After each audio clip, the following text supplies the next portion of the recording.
بسم اللہ الرحمن الرحیم۔ شروع اللہ کے نام سے جو بڑا مہربان اور نہایت رحم کرنے والا ہے۔ رسول اللہ صلی اللہ علیہ وآلہ وسلم کے دنیا میں آنے سے پہلے عرب میں جہالت اپنے عروج پر تھی۔ وہاں کے لوگ ہر طرح کی گمراہی میں مبتلا تھے۔ غلاموں کو حقیر سمجھا جاتا، چھوٹی بچیوں کو زندہ درگور کر دیا جاتا اور بتوں کی پوجا کی جاتی۔ یہاں تک کہ کعبہ کے اندر بھی بہت سے بت موجود تھے۔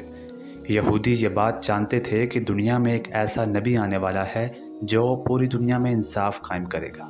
آپ صلی اللہ علیہ وآلہ وسلم کی جب ولادت باشہادت ہوئی تو آپ بچپن سے ہی بہت زیادہ ایماندار اور انصاف پسند تھے۔ عرب کے لوگ انہی خوبیوں کی وجہ سے آپ کو بہت زیادہ پسند کیا کرتے تھے۔ جب آپ جوان ہوئے تو مکہ کی ایک مالدار عورت حضرت خدیجہ رضی اللہ تعالیٰ عنہ کی تجارت کا مال سنبھالنے لگے۔ حضرت خدیجہ رضی اللہ تعالیٰ عنہ حضور علیہ السلام کی ایمانداری سے اس قدر متاثر ہوئی کہ انہوں نے آپ کو نکاح کا پیغام بھیج دیا۔ حضور علیہ السلام نے اس پیغام کو قبول کیا اور حضرت خدیجہ رضی اللہ تعالیٰ عنہ سے شادی کر لی۔ آپ اکثر شہر سے دور ایک غار میں جا کر عبادت کیا کرتے تھے۔ پھر ایک دن آپ پر پہلی وحی نازل ہوئی تو آپ صلی اللہ علیہ وآلہ وسلم کی نبوت پر سب سے پہلے حضرت علی اور حضرت خدیجہ رضی اللہ تعالیٰ عنہ ایمان لے آئے۔ لیکن دوسری طرف وہ لوگ جو حضور علیہ السلام کے ساتھ بہت زیادہ محبت کیا کرتے تھے وہ سب آپ کی جان کے دشمن بن گئے اور آپ کو مارنے کی کوشش کرنے لگے۔ عرب کے جو لوگ ایمان لے آئے تھے ان سب کو مارتے پیٹتے اور قتل کرنے کی دھمکی بھی دیا کرتے۔ ان سب میں پہلا نام ابو سفیان اور ابو جہل کا، یہاں تک کہ ایک دفعہ حضور علیہ السلام کو مارنے کے لیے لوگ ان کے گھر تک بھی آ پہنچے تھے۔ رسول اللہ کے چچا حضرت ابو طالب اور حضرت خدیجہ رضی اللہ تعالیٰ عنہ ہمیشہ آپ کے ساتھ کھڑے رہے۔ حضور علیہ السلام بچپن سے ہی یتیم تھے، اسی وجہ سے حضرت ابو طالب نے آپ کی حفاظت کی۔ لیکن پھر 619 عیسوی میں نبی پاک کے چچا حضرت ابو طالب کی وفات ہوگی اور کچھ ہی عرصے کے بعد حضرت خدیجہ رضی اللہ تعالیٰ عنہ کا بھی انتقال ہو گیا۔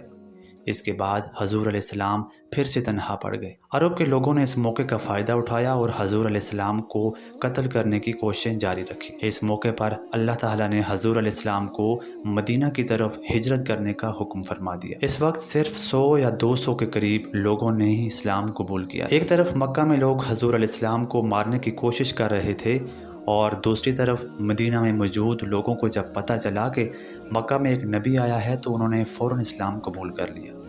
پھر ایک دن ابو سفیان نے رات کے وقت کچھ لوگوں کا سہارا لے کر حضور علیہ السلام کو شہید کرنے کے لیے آپ کے گھر کا محاصرہ کیا۔ آپ صلی اللہ تعالیٰ علیہ وآلہ وسلم نے مکہ کے لوگوں کی امانتیں جو آپ کے پاس موجود تھی ان سب کو حضرت علی رضی اللہ تعالیٰ عنہ کے حوالے کیا اور ان کو اپنے بستر پر لیٹنے کا حکم فرمایا۔ اس کے بعد آپ صلی اللہ علیہ وآلہ وسلم نے حضرت ابوبکر صدیق کو ساتھ لیا اور مدینہ کی طرف سفر شروع کر دیا۔ مدینہ جانے سے پہلے آپ نے 3 دن تک غار ثور میں آرام فرمایا۔ جب دشمن کا خطرہ ٹل گیا تو آپ نے 3 دن کے بعد اس غار سے مدینہ کی طرف سفر جاری رکھا۔ مدینہ پہنچنے کے بعد آپ صلی اللہ علیہ وآلہ وسلم کا بہترین انداز میں استقبال کیا گیا اور جو مسلمان اپنا سب کچھ مکہ چھوڑ کر آئے تھے ان سارے مدینہ والوں نے ان کو بھی خوب سپورٹ کیا۔ جب آپ مدینہ پہنچے تو آپ نے سب سے پہلے مدینہ کے یہودیوں کے ساتھ ایک ڈیل کی کہ اگر مدینہ پر حملہ ہوتا ہے تو ہم اپنی دشمنی کو بھول کر مدینہ کی حفاظت کریں گے۔ ہجرت مدینہ کے 2 سال کے بعد اسلام کی پہلی جنگ ہوئی جس کو جنگ بدر کہا جاتا ہے۔ جب مکہ کے لوگ اپنا سب کچھ چھوڑ کر مدینہ کی طرف آئے تو مکہ کے لوگوں نے ان کا سب کچھ اپنے قبضے میں لے لیا۔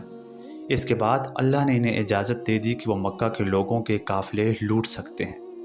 مسلمان ایک محدود سامان کے ساتھ ابو سفیان کے قافلے کو لوٹنے نکل پڑے کیونکہ مکہ کے راستے مدینے سے ہو کر ہی نکلتے تھے۔ اس لیے اللہ تعالیٰ نے حضور علیہ السلام کو 2 آپشن دیے تھے کہ یا تو وہ ابو سفیان کا قافلہ لوٹ لیں یا پھر دوبارہ جنگ ہو۔ اس وقت مسلمانوں کو سب سے بہترین آپشن یہی لگ رہا تھا کہ وہ ابو سفیان کا قافلہ لوٹ لیں کیونکہ اس سے بہت سا مال اور ہتھیار مسلمانوں کے ہاتھ لگ جانے تھے اور دوسری طرف ان سے جنگ کرنا موت کو گلے لگانے کے برابر تھا۔ پھر بھی تمام لوگ حضور علیہ السلام کی خدمت میں حاضر ہوئے اور کہا کہ یا رسول اللہ آپ جیسا کہیں گے ہم ویسا ہی کریں گے۔ نبی پاک علیہ السلام نے جنگ کے آپشن کو چن لیا۔ دوسری طرف ابو سفیان کو پتہ چل چکا تھا کہ مسلمان اس کا قافلہ لوٹنے کے لیے تیار ہے اس نے ایک شخص کو مکہ کی طرف روانہ کیا تاکہ وہاں سے اس کی مدد کے لیے لشکر بھیجا جائے۔ ابو جہل کو جب تمام صورتحال کا علم ہوا تو اس نے 1000 کا لشکر ابو سفیان کی مدد کے لیے روانہ کر دیا۔ ابو سفیان سمندر کے راستے چلا اور مسلمان مدینہ سے روانہ ہوئے۔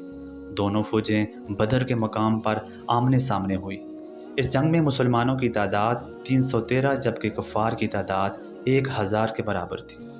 اللہ تعالیٰ نے اس جنگ میں مسلمانوں کی مدد کے لیے آسمان سے فرشتے نازل کیے۔ اس جنگ میں مسلمانوں کا سب سے بڑا دشمن ابو جہل بھی مارا گیا اور اللہ نے مسلمانوں کو فتح نصیب۔ اس جنگ کے بعد کافر مسلمانوں سے بدلہ لینا چاہتے تھے۔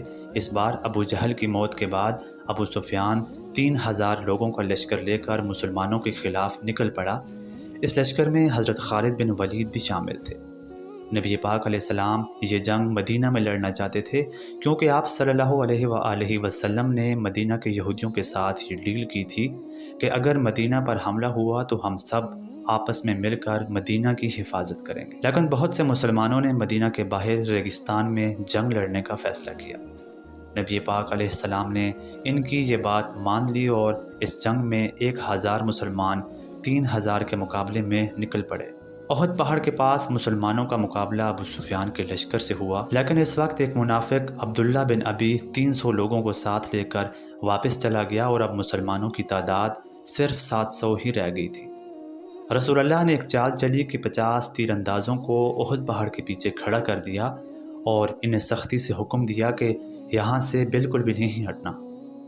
پھر جب جنگ شروع ہوئی تو مسلمانوں نے بڑی ہی بہادری کے ساتھ کفار کا مقابلہ کیا اور کئی کافروں کو ہلاک کر دیا۔ اس طرح وہ لشکر پیچھے ہٹنے لگا اور مسلمانوں کو فتح نظر آنے لگی۔ احد پہاڑ کے پیچھے موجود 50 تیر اندازوں کو لگا کہ یہ جنگ مسلمان جیت چکے ہیں اور وہ لوگ یہ سمجھے کہ اب شاید جنگ ختم ہو چکی ہے، لہٰذا ان میں سے 35 لوگوں نے اپنی جگہ کو چھوڑ دیا۔ اسی موقع کا فائدہ اٹھا کر حضرت خالد بن ولید نے دوسری طرف سے مسلمانوں پر حملہ کر دیا۔ اب مسلمانوں کے آگے اور پیچھے دونوں طرف ابو سفیان کا لشکر موجود تھا اور درمیان میں 700 کے قریب مسلمان تھے۔ اس طرح مسلمانوں کی یہ فتح شکست میں تبدیل ہو گئی۔ آج کی ویڈیو میں اتنا ہی۔ مزید ایسی ہی ویڈیو کے لیے ہمارے اس چینل کو سبسکرائب کریں۔ اللہ تعالی ہم سب کا حامی و ناصر ہو۔